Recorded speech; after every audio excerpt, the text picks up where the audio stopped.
Fala, empreendedor! Estamos começando aqui mais um episódio do podcast Consultório Empresa, com reflexões, provocações e insights de gestão e marketing para profissionais de saúde. Meu nome é Plínio Tomás, professor e consultor de negócios para a área da saúde, há mais de 20 anos ajudando médicos, dentistas, fonoaudiólogos e outros profissionais a alcançarem seus sonhos e objetivos por meio de práticas empresariais consistentes, éticas e sem modismos.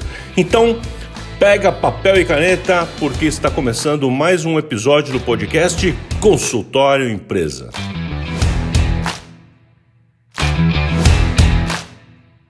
É isso aí, fala empreendedor, tudo bem?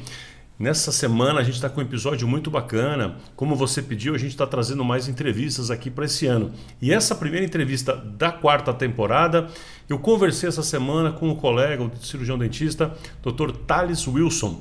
O Thales é um amigo já de longa data e é um dos nomes importantes aí no Brasil da harmonização orofacial, particularmente do preenchimento labial. E a conversa a gente ficou mais falando sobre como é empreender, as suas dificuldades, como é que foi essa trajetória, porque o Thales é um grande empreendedor, um cara de sucesso no mercado não só brasileiro, mas latino-americano. Então, eu tenho certeza que você vai gostar dessa entrevista. Curte aí cada detalhe e depois a gente conversa. Show de bola! Hoje, então, a gente está aqui com a presença de Thales Wilson. O Thales é um colega que a gente já conhece há muito tempo, já há uns bons anos, né, Thales, que a gente se conhece, e é um prazer te receber hoje. Que bom que você aceitou esse convite para bater um papo aqui no nosso podcast Consultório Empresa, porque as pessoas que ouvem a gente, os colegas, assim, não é só dentista, médicos e outros profissionais que ouvem a gente aqui, eles ficam ávidos por ver profissionais bem-sucedidos, gente de sucesso, para aprender o que funcionou, o que não funcionou, né? Para aprender a gente chama aqui, com os caminhos dos outros. É sempre, então, muito bom. Eu espero que hoje, mais uma vez, a gente tenha um papo gostoso aqui. Obrigado por aceitar o convite. Thales, eu quero te dizer que ao longo do tempo, né, que a gente já se conhece aqui, eu vi a sua trajetória, estou vendo a sua trajetória, né, e admiro muito o quanto você tem conseguido se envolver e crescer. Então, vou começar aqui, só se apresenta aqui para o pessoal que está com a gente aqui, depois a gente vai bater nosso papo aqui. Uma honra muito grande, Pedro, estar aqui com você, de verdade. Quero agradecer aí o convite para estar nesse espaço. Se para mim essa palavra, esse conjunto aí, marketing odontológico, a primeira referência que eu tenho é você, né? Eu nem sabia que existia marketing odontológico, eu conheci seu trabalho, seus livros, palestras, cursos, e isso serviu muito de inspiração para mim. Quando eu te conheci, eu estava naquela fase de recém-formado, trabalhando em algumas clínicas populares, prefeitura, roendo o osso ali com muita dificuldade, e muita coisa que eu via do marketing, eu falava assim, mas será realmente que isso é possível? A odontologia, ela está numa condição, eu lembro ali quando eu me formei, eu falo que eu peguei ainda nas piores épocas aí, que estava com o convênio abarrotado, final dos anos 90, começo dos anos 2000 aí, né? E o pessoal saía, quando muito conseguia um emprego público para ganhar aí R$ 1.500, trabalhando 20 horas, a gente estava ali brigando de foice. E hoje a odontologia, eu vejo que, de um modo geral, ela está no momento melhor de mercado, graças à parte da estética, da harmonização, que a gente vai conversar, mas de várias outras coisas, né? A gente brinca que está até faltando dentistas de outras especialidades, né? Endo, orto, daqui a pouco o pessoal de qualidade está faltando no mercado. E por incrível que pareça, né? Apesar de ser um dos países com o maior número de dentistas do mundo, a gente tem falta de profissionais em regiões específicas ou em especialidades específicas, né? É um negócio até curioso isso que você está falando. E por falar em odontologia, vamos começar por aqui? Isso é uma coisa que eu gosto de perguntar para todo mundo. Por que você escolheu ser dentista? Foi alguém da família? Inspirou num pai, num tio, em alguém? Como é que foi isso? Como é que foi a escolha pela odontologia? A minha lógica, ela não segue uma lógica muito cartesiana, não. Eu não sabia muito o que eu ia fazer na faculdade, acho que isso é uma dúvida muito comum, né? Ontem mesmo eu estava fazendo algumas pesquisas sobre profissões, eu gosto de pesquisar. Vai no Google depois, o pessoal que está acompanhando, e coloca assim, novas profissões do ano 2020, novas profissões do ano 2021. A cada ano, a quantidade de profissão que nasce nova, ela quase é 50% do que já existia no mundo. É surreal. Você começa a ver cada profissão. Muito louco. Faz uns 3 anos que surgiu a profissão de piloto de drone. E agora é uma profissão que está com uma perspectiva ruim, porque já vem os algoritmos aí para poder controlar os drones. Mas em relação a mim, eu não sabia muito o que fazer. O meu primeiro vestibular que eu prestei foi para engenharia aeronáutica no ITA, em São José dos Campos. Eu fiquei apaixonado pela cidade, queria aquela cidade, e aí fui fazer cursinho. Fiz cursinho um ano, você vai fazendo alguns vestibulares, não vai passando. Eu estudei em escola pública, acredito, lá em Minas Gerais, então tinha um pouco mais de dificuldade de alguns amigos, colegas que estudaram em escolas particulares, então com sistemas de ensino um pouco mais avançado, e fui fazer o cursinho, então eu passava vestibular e não passava, e aquilo foi me gerando uma frustração. Chegou um dia que eu cheguei a pensar, será que eu nunca vou passar numa pública? Será que meu caminho não é esse? Em casa não tinha essa possibilidade de fazer particular naquele momento, então eu mantive focado nos estudos. E assistia muita palestra de profissionais. Assisti, três me marcaram muito. A primeira foi de um, não lembro o curso superior, mas algo como sistema de informação, TI, alguma coisa assim. Falei, nossa, era um cara de informática, ele chegou com jaqueta de couro, moto, e falando que tinha uma vida muito bem sucedida, tinha tempo à família, não sei o que. Eu falei, gostei desse cara. Vi várias profissões. Gostei muito de um advogado também. E no final, um dentista me chamou muita atenção. Aquele dentista, ele realmente me vendeu a odontologia como uma grande profissão. Eu morava num prédio, nessa época estava morando em Patos de Minas, e no mesmo condomínio lá, tinha um dentista que morava lá também. E eu estava nessa época e decidi, não, acho que vou fazer odonto mesmo. Deus, me mande um sinal, né? Cadê o sinal que a gente pede para acesso? E aí, chegou uma correspondência lá, chegou todas do condomínio juntas, né? E na frente estava uma, não sei se era da BO de Uberlândia, era alguma coisa assim de especializações. Eu olhei atrás, aí eu comecei a ver os programas, as especializações, quanto que pagava numa especialização de orto, de implante naquela época, prótese. E aquilo ali, daquele momento, eu comecei a pesquisar muito mais odontologia, porque eu vi a odontologia realmente só com essa possibilidade de ser ali quase trabalhando só na restauração, no mocho, ali, muito limitado, eu não via muita possibilidade de crescer. E uma das coisas que me chamou muita atenção, eu estava apaixonado com a com a cidade de São José dos Campos, e lá tinha a Unesp Odonto. E eu pesquisando pela Unesp, eu vi que naquela época, da faculdade de odontologia, era a faculdade que tinha mais bolsa FAPESP por aluno, na área de odontologia. Isso me chamou muita atenção. Eu queria fazer pesquisa, eu queria fazer intercâmbio. Na verdade, eu entrei na faculdade de odonto interessado pela profissão, mas com duas metas. Eu queria fazer intercâmbio e queria ter bolsa também nessa iniciação científica. Essas eram as minhas metas. Interessante que você praticamente escolheu a cidade, você não escolheu a profissão, né? A profissão veio depois, né? Legal, cara, curioso.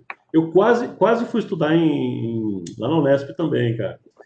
Só que a mesma coisa que você tinha, só que você falou que se apaixonou ali por São José, eu me apaixonei por Bragança Paulista. Cara, como eu queria ir para lá, né? E aí eu passei acho que lá... eu não conheci Bragança antes, viu? Vou te falar, fica a dica aqui e tal. E aí eu falei, já tinha passado, já tinha entrado lá, eu até entrei numa segunda chamada na Unesp, mas, cara, com dor no coração, eu falei, não, eu vou ficar aqui mesmo. Meus pais falaram, não, tudo bem, pode ficar, e tá tudo certo. Mas, pô, que legal, cara, curioso, né? E aí tem um desenvolvimento que quase todo mundo faz, que é montar consultório, logo depois que se forma. E hoje em dia, pouca gente está fazendo isso. Isso mudou, esse cenário mudou. Eu acompanho isso, eu fico fazendo pesquisas disso, né, você sabe. E hoje em dia as pessoas estão saindo da faculdade com o objetivo de trabalhar para alguém.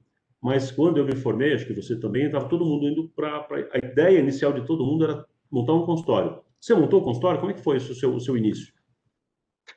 Eu não tinha muita condição, mas hoje, quando eu olho para trás, o movimento que eu faria hoje, mesmo sem muita condição, eu teria montado um consultório bem popular, ainda na época da faculdade. Eu teria montado antes de me formar. Acho que a gente tem muita medo, né? Quando a gente não tem muita condição e não tem muita informação de legislação, você não sabe o que precisa, o que é. Mas quanto antes esse movimento de empreendedorismo começa, eu vejo que muitos colegas dentistas, eu tenho um grande amigo, a gente trabalha junto em alguns projetos, ele é dentista. E a gente está mudando algumas coisas. Hoje, todos os pacientes, a gente emite nota fiscal, tudo, e todos os nossos, quem presta serviço para a gente, tem que ter empresa para poder emitir nota fiscal também. Esse controle assim, é muito rígido. E esse meu amigo, ele falava, mas quando eu apurei aqui, é melhor fazer o livro caixa, vou pagar menos imposto. Eu falei com ele, não, nunca vai ser, assim, no primeiro momento, melhor abrir uma empresa, mas aquilo vai te trazer uma profissionalização do seu negócio, aquilo vai mudar completamente a sua cabeça, como você joga. E é difícil o mercado entender isso, né? Eu, quando eu me formei, eu fui trabalhar e eu achava que não era um bom negócio. A gente pode até depois falar de investimentos aí, dessa parte do mercado financeiro também, Plínio, Uhum. mas o que eu percebo é que uma das coisas que mudam um jogo é que a gente no início, é igual o auxílio emergencial, né? Quando você ganha pouco, você gasta tudo em consumo. Aí depois que você ganha um pouquinho mais, começa a sobrar, aí você começa a fazer investimento, começa a fazer outras coisas. E quando a gente está começando, a gente tem tantos sonhos de consumo, né? Passar um carnaval em Salvador, ir para Disney, dentista, ter o primeiro carro. Então tem algumas coisas que a gente vai consumindo ali logo no início. Não fiz esse movimento. Provavelmente, se eu tivesse feito, eu teria quebrado. Eu acabei quebrando com outras empresas, mas tenho certeza que teria valido de muito aprendizado para mim. Legal. O empreendedorismo é sempre um aprendizado. Eu falo que o mais sábio é aquele que consegue aprender com o erro dos outros, né? Não precisa você quebrar, não precisa você perder o seu, você aprende com o erro dos outros e, de certa forma, é um pouco disso que você fez aí. Deixa eu tocar num outro assunto legal, porque assim, eu te conheci, se não me falha a memória, a primeira coisa, acho que você foi num curso meu que eu estava dando ali na Vila Mariana, alguma coisa assim, a gente se conheceu, começamos a conversar um pouco e tal, e passado, não sei, um ano, dois, eu não me lembro agora, vou perder a noção do tempo, do cronograma da coisa, mas você então desenvolveu um projeto extremamente audacioso chamado Dental Marketing Meeting, é isso, né? Isso DMM. mesmo. E foram 4 edições? Foram 6 edições. 6 edições, 6 edições. Teve ano que Então, teve 2 edições. caramba. Então, que raios, cara? De onde você tirou isso? Como é que foi essa doideira? Porque eu que já militava na área há muito tempo, eu sei o quão complexo é fazer um negócio desse, de chamar as pessoas, de convidar para um movimento quase, que seria isso, né? Como é que foi essa iniciativa e como é que foi essa experiência? Conta um pouquinho para a gente aqui. Assim, bem claramente mesmo, eu não tinha a mínima ideia do que eu estava fazendo. Se eu soubesse, talvez eu não teria feito. Tô fora, né? Tô fora. Eu, hein? Quando a gente Boa, apurou ali o final, o boa. saldo, a gente fez um movimento muito grande, como você disse. Na verdade, até hoje, talvez eu não tenha sido o maior projeto da minha vida do MM. Acho que me gerou uma exposição, me colocou ali no centro do olho do furacão, me gerou muita coisa. Conheci muitas pessoas. Na Uhum. verdade, eu estive ali como aluno no curso, mas depois eu fui te convidar, a gente foi para, ajudou a desenhar o projeto, você foi para a gente depois para o Uruguai, a gente fez lá no WTC no Uruguai também. É, Isso. basicamente, eu frequentava, nessa época, eu estava fazendo um MBA na SPM. Eu conheci você e aí eu decidi fazer um MBA em marketing digital. Não lembro muito bem o que que motivou. Acho que eu vi algum evento da HSM, alguma coisa, e falei, dá para fazer isso para odonto. Vamos levar esse conceito. Vou reunir os maiores nomes, cases. O mês passado eu ainda fiz uma reunião com Caio Pesornia. A gente mantém Oh, contato ainda que e legal, a gente cara. estava fazendo um brainstorm só para como é que seria o DMM perfeito de hoje em dia. A gente fez ele no papel, tá ali na gaveta. Quem É, sabe? eu, Edição 7. podemos Edição pensar. Em 7. 2016 foi a última edição. Na verdade, Plínio, a primeira edição, como eu já falei, ela ficou praticamente no 0 a 0, mas sobrou alguma coisa. Eu não lembro agora os números exatos, mas sei lá. A gente teve um faturamento de quase 350 mil reais na época, entre patrocínios, inscrições, e sobrou ali entre 20 e 30 mil reais, quase 10%. Só que com aquela responsabilidade toda que a gente tinha, hoje eu não faria. Depois dele, eu fiz mais 5 edições. A gente fez mais 5 edições. Porém, todas as outras deram prejuízos. Putz, Acabaram ficando negativo. Teve edição que deu quase 100 pau de prejuízo, né? Então, putz. isso diretamente com o evento. Mas o que acontece indiretamente? Muita gente ficou me conhecendo, eu fiz várias relações comerciais com a indústria, dentais, fábricas, é, Uhum. gerou confiança com muita gente, inclusive a gente ainda mantém essa relação aí de respeito, como você falou, é muito gostoso a gente encontrar as pessoas depois de um ano e ver o que cada um está fazendo. Tantos nomes que a gente conheceu ali, a gente fez um movimento. no mercado, o meu objetivo era realmente tentar produzir algum efeito sobre o mercado odontológico, fazer com que ele profissionalizasse mais. Hoje eu não vejo que a gente atingiu tanto aquele objetivo diretamente, mas eu vejo que a profissão, de um modo geral, ela mudou. Uhum. E vem mudando, né? Na verdade, eu acho que vem mudando rápido. Eu faço uma análise que eu acho que nos últimos 10 anos a odontologia deu um salto, assim, ela mudou de panorama. Algumas coisas para melhor, outras não, mas enfim, ela mudou radicalmente a sua composição, o seu cenário, a forma com que as pessoas estão se formando, o perfil das pessoas que estão se formando, tem uma série de coisas que vão modificando. E por falar nessa modificação, e agora juntando uma coisa com a outra, porque deixa eu só fazer uma ponte aqui, por que eu estou dizendo isso? Porque o DMM, ele apresentava para os dentistas, para os colegas ali do país inteiro, né, que eram convidados a participar, uma visão empreendedora, aquilo que eu vinha pregando ali desde 94, 95. Meu primeiro livro foi de 1999, que eu publiquei meu primeiro livro, que eu aposentei ele agora, quando ele fez 20 anos. Eu aposentei para agora, não dá mais para ter a sexta edição arrumada, porque não dá mais para arrumar. Agora já está ultrapassado mesmo, né? Eu aposentei o livro. Mas, enfim, então, esse assunto que a gente já vinha falando tanto, que era necessário, que o dentista precisava ter uma nova visão, o interessante é que movimentos como esse do DMM e outros eventos que tiveram mais ou menos naquela época também, alguns que aconteceram, ajudaram a provocar o mercado para novas coisas.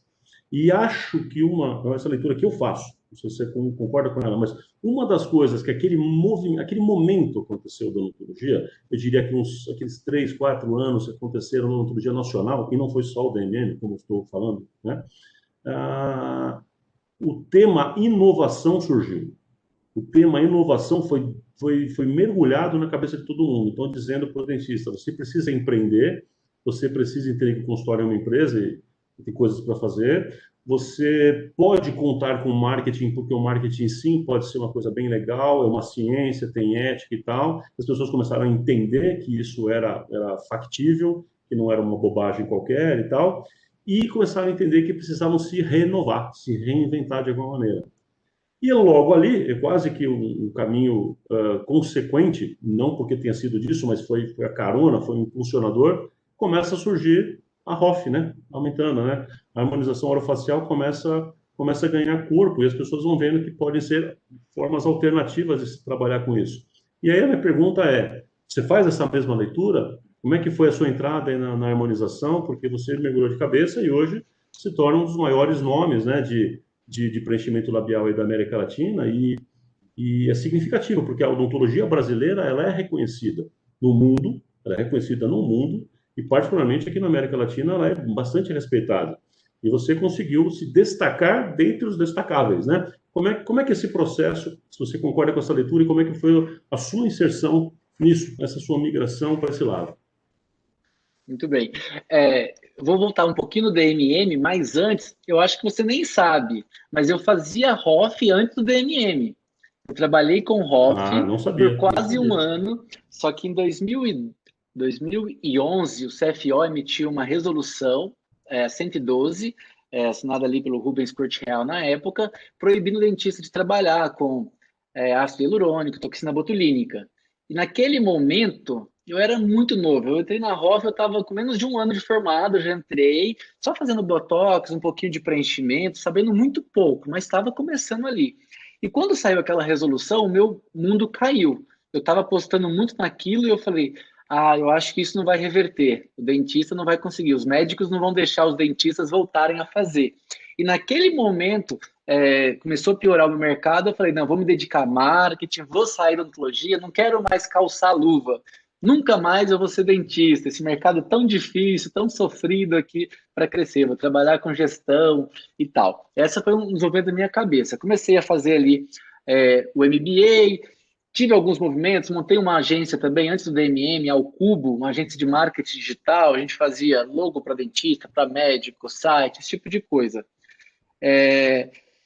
que aconteceu ali? Quando eu fiz o DMM, nele a gente reuniu acadêmicos, a gente tinha um projeto Embaixadores DMM, esse também foi um dos grandes feitos que a gente fez. Uhum. Depois uma dental grande inspirou basicamente exatamente como a gente fazia e fez o movimento deles também, embaixadores, mas a gente tinha representante de Harvard a Moçambique, a Portugal, em praticamente todas as faculdades do Brasil. Na época, acho que em quase 160 faculdades do Brasil a gente tinha representantes, então a gente fez uma comunidade ali em volta da gente.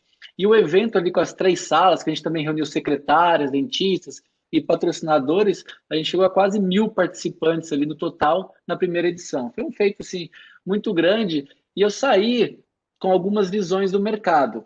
Indo já para a questão da Hoff ali diretamente, o que aconteceu?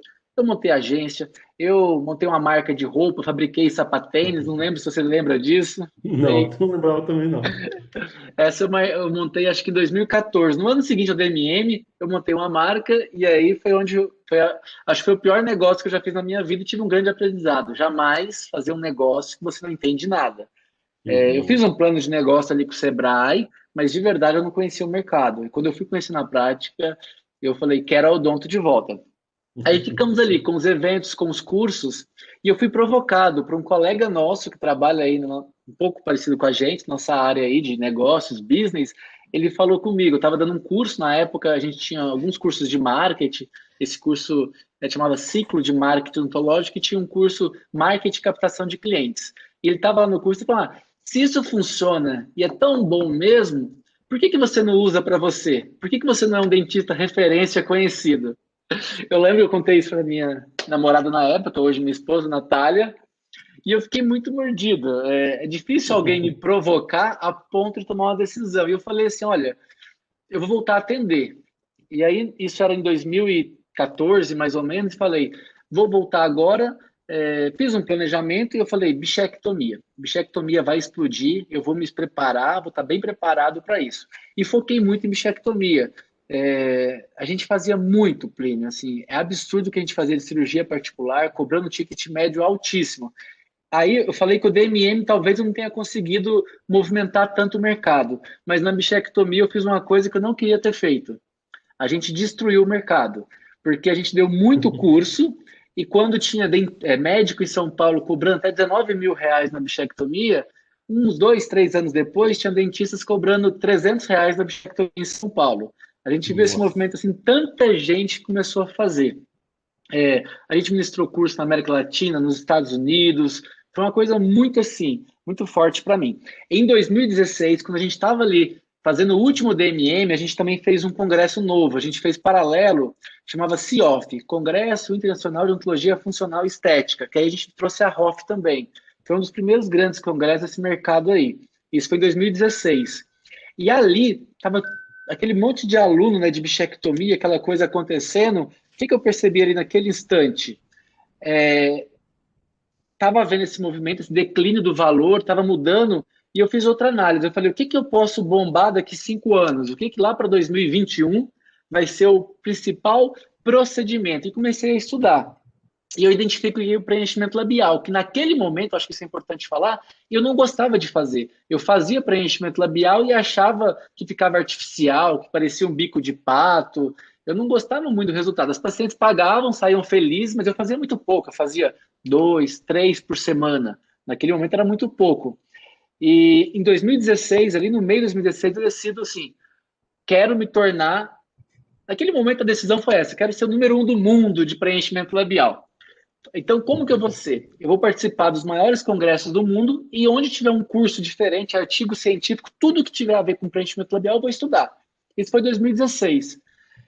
E confesso, Plínio, o resultado veio muito rápido. Não acho que eu me tornei o número 1 do mundo e eu também mudei o foco. Eu também não quero mais ser o número 1 do mundo. Também mudei aí no meio do caminho. Mas eu aprendi muito. Eu acho que em 1, 2 anos, eu cheguei a atender, sei lá, mais de 2.000 modelos aqui em São Paulo. Hoje eu trabalho bem menos, cobro um valor bem maior.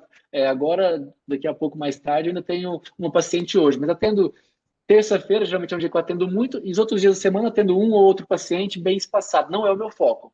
Eu amo fazer preenchimento labial. Acho que de tudo que eu fiz na vida, talvez seja a coisa que eu faça mais bem feito até hoje, é preenchimento labial. Mas mais do que amar preenchimento labial, eu amo gestão, eu amo negócios. Então, eu fico mais nessa parte ainda do consultório do que, de fato, na boca do paciente. Cara, legal. E gestão, particularmente, negócios, empreendedorismo, eu falo que é um bichinho, né? Que se o bichinho mordeu, ferrou, né? Porque a gente fica viciado nisso. É gostoso de ver a transformação de um negócio acontecendo, né? Eu falo que a minha cocaína aqui é quando eu pego um consultório, ajudo o colega com algumas coisas e aquele cara daqui a algum tempo está explodindo e tal. É uma delícia ver isso acontecer, né? E quando você vê que segue um passo a passo, segue uma metodologia que ela funciona, é muito bom. E você também tem um pouco desse vírus aí também, né? Do empreendedorismo. Aliás, um pouquinho não, você tem muito, porque você já teve várias empresas, já quebrou uma, né? Para você contou aí. Algumas. Algumas, né? E quanto mais a gente passa por isso, mais a gente aprende, né? Acho que nada ensina mais do que quebrar uma empresa. Recomendo para quem quiser, ó, quebra umas 2 empresas, você aprende pra caramba. Você vai gastar talvez menos do que um MBA e vai olha, eu vou aprender te muito falar, viu? mais. É meio que aprender por tapa na cara, mas que aprende, aprende, né? E hoje eu sei que você tem vários negócios também, né? Você tem algumas empresas. O que você está atuando hoje, além de sentar no mocho e atender os pacientes aí no preenchimento? O que você está fazendo em termos de empreendedorismo hoje? Muito legal, Plínio. A gente vai aprendendo muita coisa, né? Você acaba aprendendo a blindar seu patrimônio, a blindar o patrimônio das empresas, tomar cuidado com alguns movimentos. Eu já fiz muito movimento na vida. Eu até na reunião de final de ano da empresa, eu falei que esse ano ia ser um ano mais programado, porque a gente fez muito investimento. O ano passado a gente construiu um estúdio aí, foi um investimento muito alto e que a gente realmente não estava preparado para fazer aquele investimento naquele momento.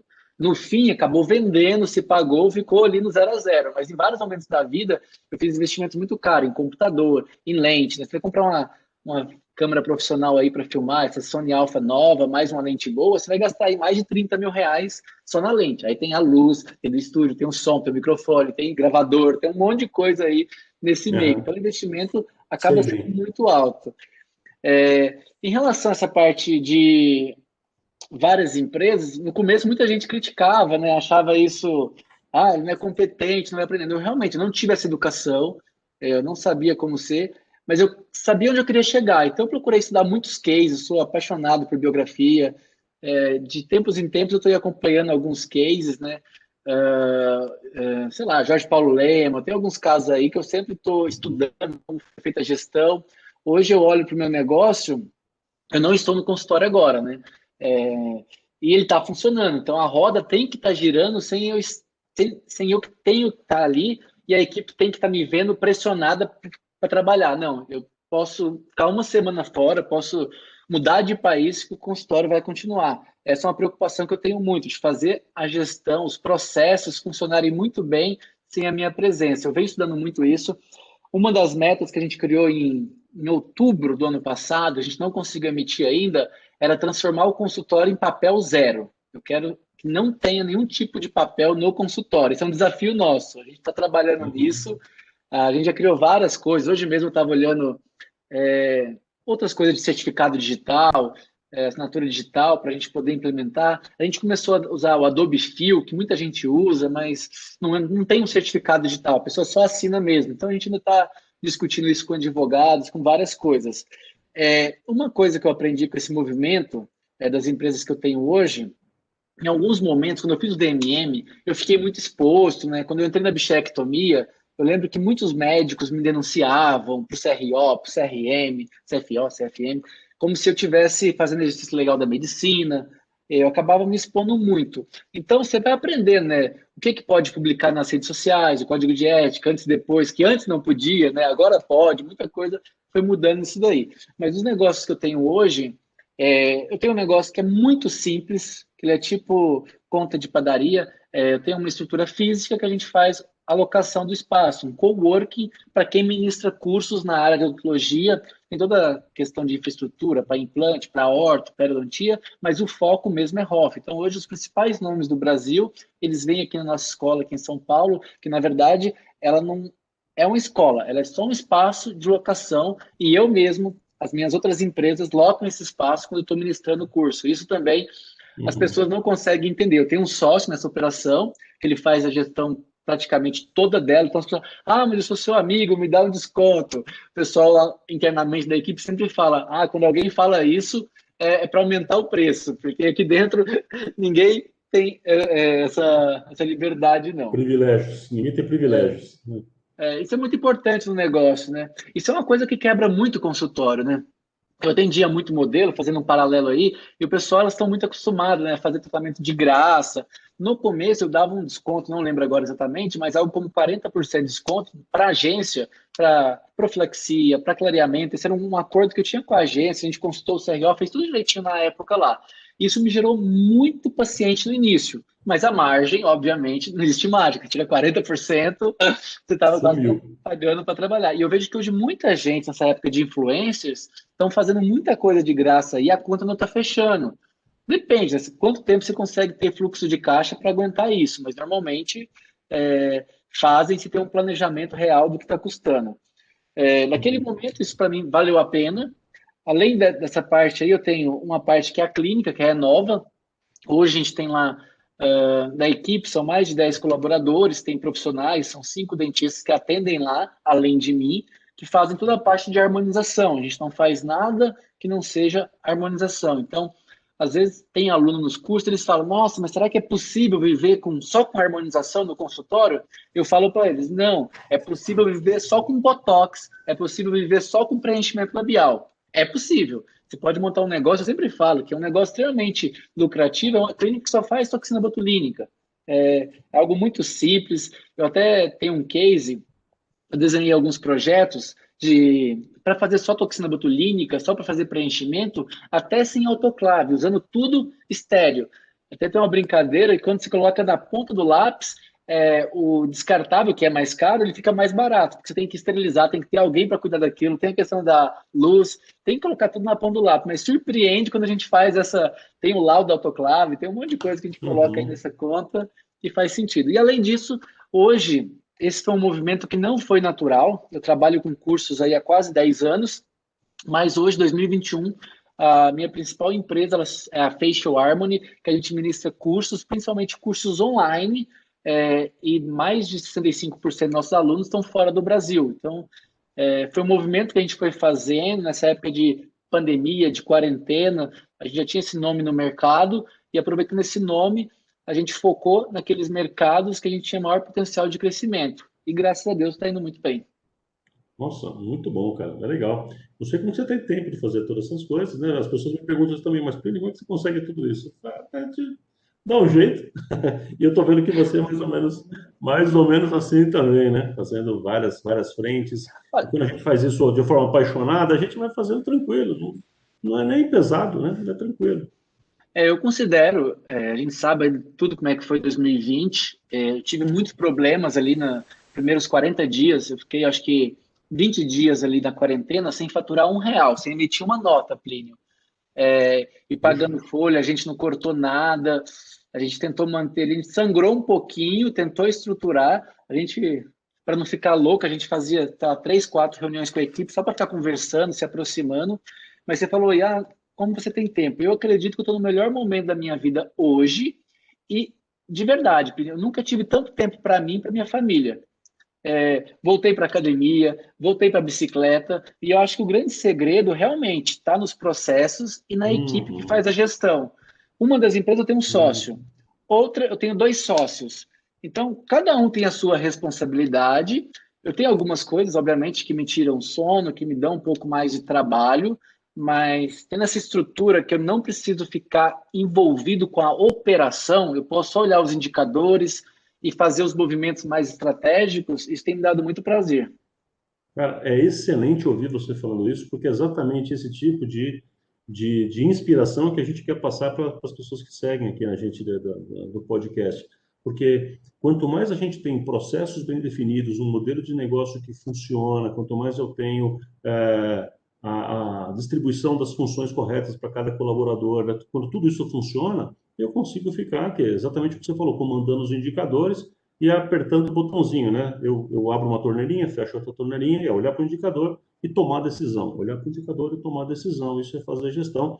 E quando a gente atinge esse nível, fica moleza, né, cara? Legal, legal. Você está servindo de exemplo de uma coisa que a gente prega tanto, que eu falo tanto, que é exatamente esse é o alvo para a gente ter para o consultório. E aí eu posso ir para o mocho e atender por prazer, quando eu estou falando com um dentista, ou quando eu estou falando com um médico ou qualquer outro profissional da saúde, eu não devo, o meu projeto deve ser eu atender porque eu quero, porque eu tenho paixão naquilo, não porque eu preciso, e se eu não atender, vou passar fome aquele mês e não tenho dinheiro, porque aí você fica escravo de um trabalho seu mesmo, e aquilo sai daquela coisa boa, gostosa, prazerosa que a gente tinha como prazer, que levou muitos de nós, né, a fazer aquela profissão, né, muita gente que é da saúde, e acaba ficando chato, né, porque ele tem que correr atrás de um monte de coisa, corre atrás do rabo e não consegue, às vezes, alcançar o resultado. Isso vai dando um desânimo muito grande. É muito legal você falar isso, porque isso é uma inspiração exatamente do modelo que a gente prega tanto, que é o alvo para a gente chegar, né? E para a gente ir concluindo aqui, cara, eu queria te perguntar o que que você acha como esse cara que não só que está empreendendo, que é empreendedor, mas que tem visto, que sempre projeta para frente. Você, aqui mesmo no nosso bate-papo, você contou algumas vezes que onde você pensou para frente, 5 anos para frente, o que que vem depois, o que eu queria lá na frente. Então, o que que hoje o Thales Wilson está vendo da odontologia, da saúde? O que que vem pela frente? O que que você acha que vai são os novos cenários, as coisas que vêm, que a gente pode, de alguma maneira, aproveitar boas e novas ondas? O que que você sugere, recomenda? O que que você está vendo que talvez ninguém esteja? Muito bem. Vou tentar contribuir aí um pouco com a minha visão, né? Vamos lá. Às vezes, para mim, já é dia a dia, já é hábito, mas para algumas pessoas podem trazer novidades, insights aí.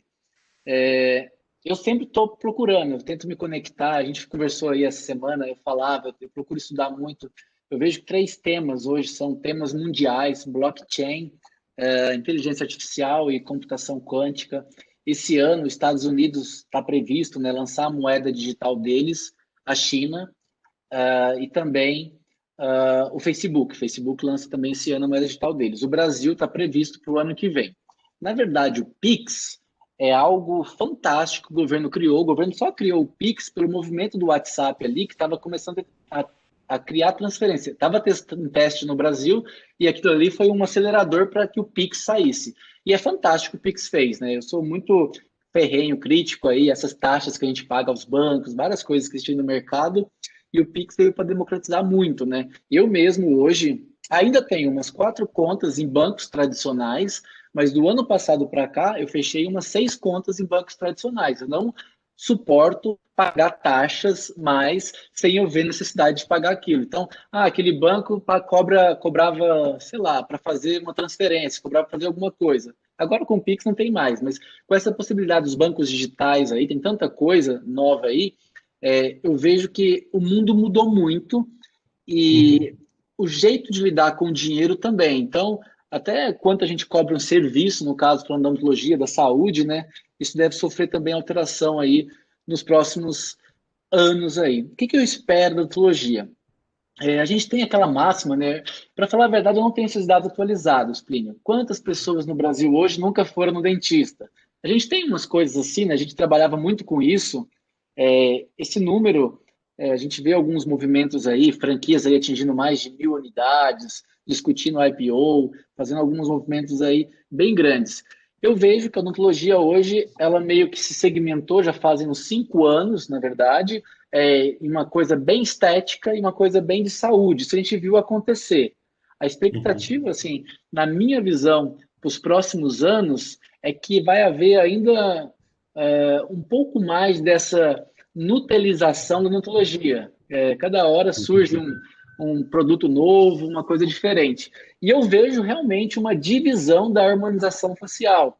Pode ser que isso demore 5, 10, 20 anos, mas a harmonização facial que a gente falou, eu acredito muito numa graduação. Estava falando de criar uma especialização, não, um curso superior novo.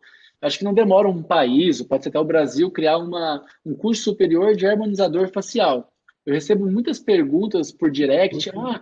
Eu quero fazer harmonização facial. Qual profissão que eu faço? Odontologia, enfermagem, farmácia, medicina? Eu sempre falo, depende do que você quer. Odontologia, você vai aprender, em teoria, muito de músculos da face, mas você não vai poder fazer corpo. Você quer fazer coisas no corpo também? Vai para medicina, biomedicina, é, farmácia, e a enfermagem tem se discutido muito, tem resoluções a favor. Se você pega um país como Estados Unidos, a enfermagem é uma das profissões que mais fazem toxina botulínica básica e preenchimento. Porém, aqui no Brasil está começando. Esse movimento também está começando ah, na América Latina e na Europa também. Em relação aos procedimentos, eu sempre questiono isso, por quanto tempo que meus pacientes vão querer continuar fazendo procedimentos? Teve uma série aí do Netflix, né? Eu não lembro agora o nome, que falava sobre as redes sociais, o efeito que elas produzem na gente querer fazer procedimentos estéticos, cria uma necessidade que não existia até então. E eu vejo que isso está acontecendo. Então, no consultório, muitas vezes eu nem indico procedimento para o paciente, que eu vejo indicação, mas que ele não relata que ele se incomoda com aquela região. Porque senão a gente vai Uhum. deixar a pessoa cada vez mais viciada. E realmente, eu acho que isso vai ter um fundo uma hora. Eu acho que daqui 10 anos, talvez, 20 anos, as pessoas vão diminuir esse consumo de estética. Essa é uma Uhum. sensibilidade que eu tento, assim, antecipar. Mas, por enquanto, eu acho que a gente está longe do pico ainda. Eu acho que o Brasil, esse é um dado da indústria da harmonização, ele é um dado de aproximadamente 20% dos brasileiros, 40 e poucos milhões, um pouquinho menos, já fizeram algum procedimento de harmonização. E a expectativa é que nos próximos 5 anos, era até 2024, se eu não me engano, 2019, até 2024, quase 100 milhões de brasileiros. Iria mais do que dobrar nos próximos 3 anos aí quase, né? Mais do que dobrar o que já tinha feito até então.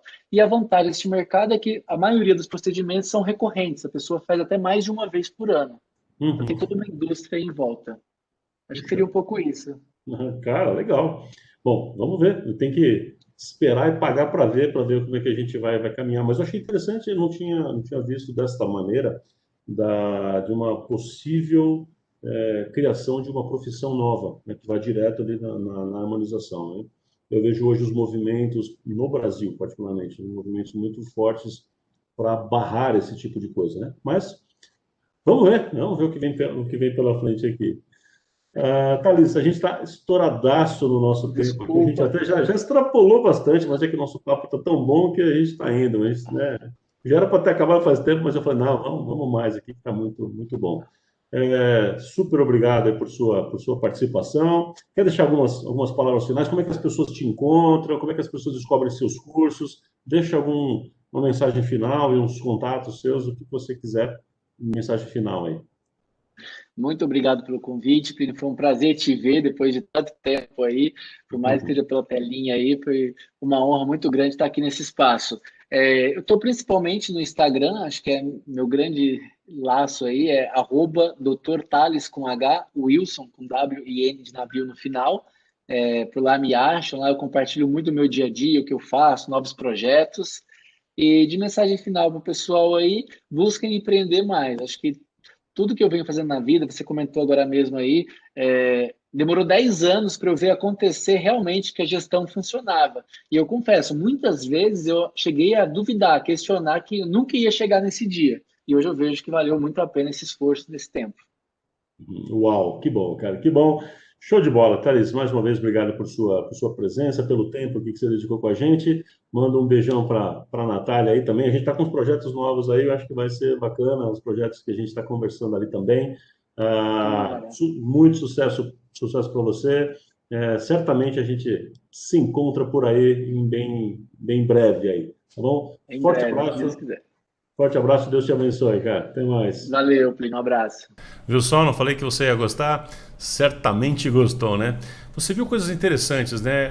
O Thales contou episódios importantes aqui da vida dele e algumas opiniões que mostram o quanto é importante a gente pensar em gestão, pensar em planejamento, no longo prazo, conseguir passar por algumas dificuldades que acontecem mesmo no empreendedorismo. Ele destacou a importância de se ter indicadores, de se fazer planejamento e muito mais. Então espero que tenha sido inspirador para você, como foi para mim. Foi um papo muito bacana mesmo. Então obrigado, Thales, mais uma vez pelo seu tempo, pela amizade aí.